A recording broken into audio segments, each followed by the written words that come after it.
તો આવી જ રીતના બધા ગુંદા આપણે છે ને તોડીને આમાં ડબલામાં ભરી લીધા છે.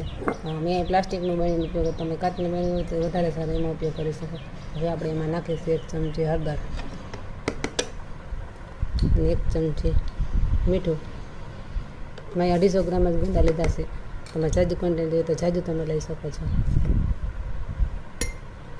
આ રીતે મિક્સ કરી દેવાના છે.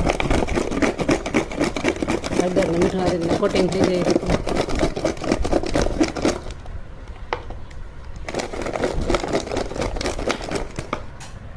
હવે આપણે એમાં નાખીશું ખાટું પાણી, કેરીનું પાણી નાખવાનું છે અને ડૂબતા રાખવાના છે આને. તો અહીંયા મેં છે ને નાની સાઈઝની એવી કેરી એક ક્રશ કરી લીધી છે. હવે આપણે એમાં નાખી દઈશું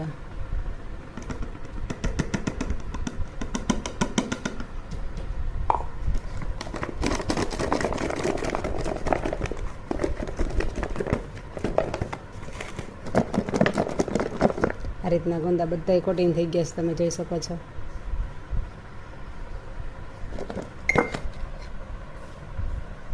હવે આપણે એમાં નાખવાનું છે પાણી અને રાખવાના છે ડૂબતા.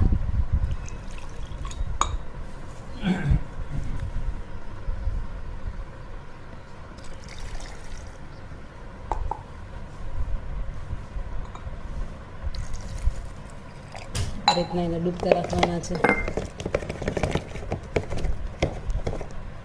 આપણા બોરિયા ગુંદા 8 થી 10 દિવસમાં તમે ખાઈ શકો છો અને બોરિયા ગુંદા કહેવાય.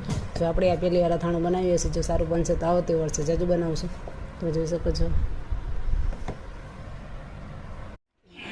ચાલો તો આપણે છે ને ગુંદાને ઠરિયા હોતા જ આથવાના છે અને આપણે બોરિયા ગુંદાનું અથાણું કરવું છે. પહેલાં તો આ રીતના આપણે બધું એલા કાઢી લેશું અને આ રીતના ને ખાલી આ રીતના ચેકો જ પાડવાનો છે. અમે ચેકો પાડીએ અને આપણે એમાં નાખી દઈશું.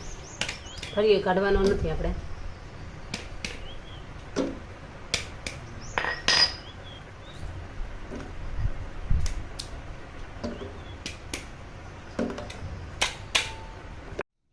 તો આપણે જો 8 થી 10 દિવસ માટે આ રીતના ગુંદા આપણે રાખી દીધા છે અને આ રીતના ગુંદા બધા થઈ ગયા છે, તમે જોઈ શકો છો.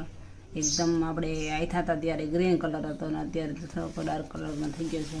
તો આપણે આમને જોઈ લઈએ ખોલીને, આપણા ગુંદા બનીને તૈયાર થઈ ગયા છે.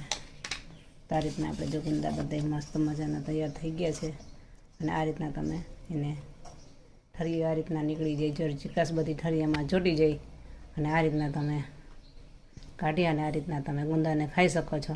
અને બોરિયા ગુંદા કહેવાય અને આ ખાવામાં પણ બહુ મજા આવે છે, કેમ કે લીંબુ કેરીનું પાણી છે ને હળદર છે ને મીઠું છે એટલે આ છે ને ખાવામાં બહુ સ્વાદિષ્ટ ને સરસ. એવા ને એવા જો ગુંદા સાંભળાય નથી પડતા કે કંઈ